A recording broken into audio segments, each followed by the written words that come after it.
ఆంధ్రప్రదేశ్ రాష్ట్రంలో జనసేన 21 స్థానాల్లో పోటీ చేస్తున్న సంగతి మనకందరికీ తెలిసిందే. 2019 ఎన్నికల్లో ఆశించిన ఫలితాలు రాకపోవడంతో పవన్ కళ్యాణ్ గారు ఈ 2024 ఎన్నికల్లో తక్కువ స్థానాల్లో పోటీ చేస్తున్న అనుకూలంగా ఉండే నియోజకవర్గాలను ఎంపిక చేసుకుంటున్నారు. 21 నియోజకవర్గాల్లో 12 నుంచి 14 నియోజకవర్గాల్లో పవన్ కళ్యాణ్కు అనుకూల ఫలితాలు వచ్చే ఛాన్స్ అయితే గట్టిగా ఉంది. అభ్యర్థుల ఎంపికల్లో తీసుకున్న జాగ్రత్తలు ఇందుకు కారణమని కామెంట్లు వ్యక్తమవుతున్నాయి. ఆంధ్రప్రదేశ్లో ఎన్నికల్లో టీడీపీ, జనసేన, బీజేపీ కూటమి అధికారంలోకి వచ్చినా రాకపోయినా జనసేన మాత్రం తక్కువ స్థానంలో పోటీ చేసి 60% పైగా స్థానాల్లో విజయం సాధించి సత్తా చాటడం గ్యారంటీ అని తెలుస్తోంది. వైసీపీ ఎంత ప్రయత్నించినా పిఠాపురంలో పవన్ ఓడించడం అసాధ్యమని తేలిపోయింది.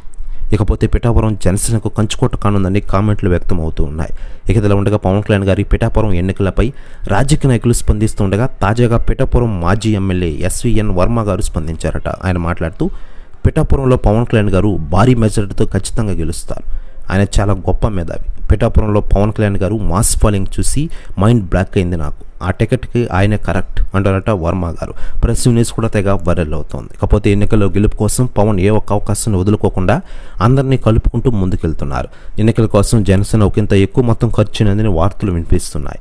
జనసేనకు టీడీపీ నుంచి అధికంగా సపోర్ట్ లభిస్తుందని తెలుస్తోంది. పవన్ ఎన్నికలకు సంబంధించి తెలివిగానే అడుగులు వేస్తున్నారని పొలిటికల్ వర్గాల్లో వినిపిస్తోంది.